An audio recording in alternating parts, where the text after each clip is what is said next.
one thing I hope that the book does is it's a 400-page biography of I think a genuine musical innovator and a real pioneer of popular music. And without Lonnie and the skiffle boom in the mid-50s, there wouldn't have been the Quarrymen, which was John Lennon's first group. And without the Quarrymen, it's unlikely to have been the Beatles. Without the Beatles, ... I mean, you know, you cannot imagine the world without the Beatles. So Lonnie was this tremendous influence, and I was very lucky to interview Paul McCartney and Ringo Starr talking about the influence of skiffle on them, and some very lovely quotes from George Harrison, and again saying what a tremendous influence Lonnie had been on them and their music.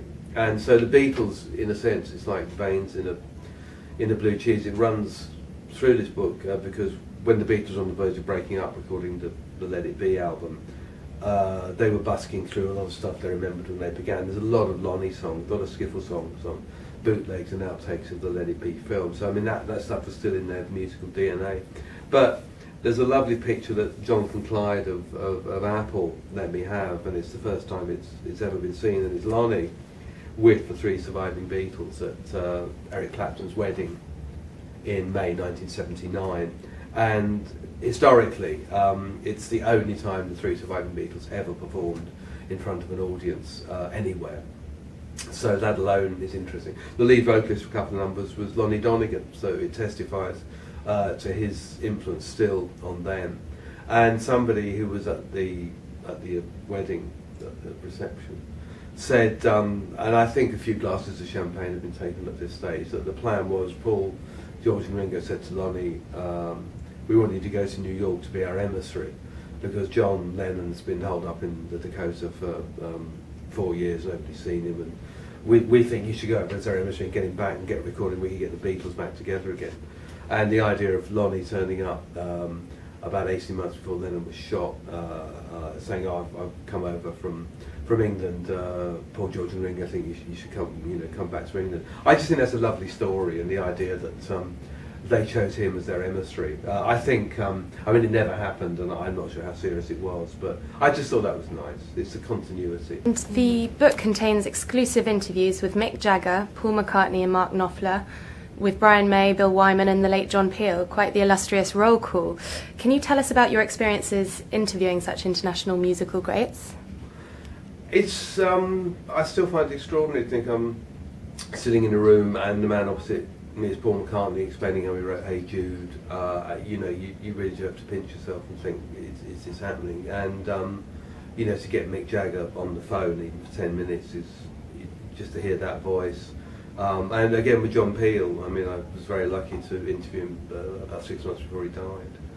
And in the basement at Radio 1, and just hearing that voice that you'd heard on the radio for so many years, it was incredible. And he was incredibly, intensely, passionately fond of Lonnie and his music and the influence that Lonnie had on him. So that's one of the things in the book, I think, that Lonnie's influence, you know, it went far beyond just the skiffle boom in the mid-50s. But yes, it's very odd to be sitting there and talking to Ringo Starr and Mark Knopfler, and I think when that sense of almost awe and excitement goes, I think it's time to move off and find another job, because I think if you're not excited talking to these people, then you really do not deserve to be doing the job. So, a child of Bridgeton, Glasgow, born in 1931, what made him stick out from other budding musicians? I think he was very curious. I think a lot of musicians at that time just took sort of what was on offer quite easily, but Lonnie was a bit of a musical archaeologist. He really wanted to dig below the surface and find out where the music he liked, in this case jazz, but what became known as skiffle, that hybrid of blues, country, jazz, where it came from, who the originators were. People like Lead Belly and Hank Williams and Hank Snow and Louis Armstrong and Bix Beiderbecke and banjo players, folk music. He had a tremendous interest and curiosity about that, and I think that curiosity led to a real commitment when it came to making music, which I think put him apart from his contemporaries. I think he was a very powerful performer, and I saw him a couple of times towards the end of his life when he was, you know, of pensionable age and was putting on performances that would shame groups that could have been his grandchildren. I mean, he was a very, very intense show. Again, I think that is the health thing. I mean, you saw those performances. I mean, it was full-on performance for up to an hour and a half, you know, in his late 60s, early 70s. And looking back now, I mean, he really should have taken it easier. But I don't think it was in his nature. I think he was pretty full-on about everything to do with his music. How do you think Lonnie would react to this biography were he alive to read it today? I hope he would appreciate that it's a serious musical biography of a serious musician. I hope that he would see that it is an effort to reposition him as a seminal influence on the UK music scene, and that without him, pretty well every group that came after for a long time owed him an enormous debt, and I hope that debt is acknowledged in this book. Having said that, he was a prickly character. He probably would have found fault with every page. I could imagine him, you know, raising an eyebrow. He's described as one of the most influential musicians, raising an eyebrow and just saying only one of the most influential. Could have got a bit upset about that, but I hope he would have appreciated it, and I hope that it does actually lead people to his music, because I think there's a real body of work there that deserves to be discovered. Can we see a copy of the handsome man himself on the cover? Indeed, looking, I think, rather James Dean, rather Elvish, Yeah. Rather Elvis-ish.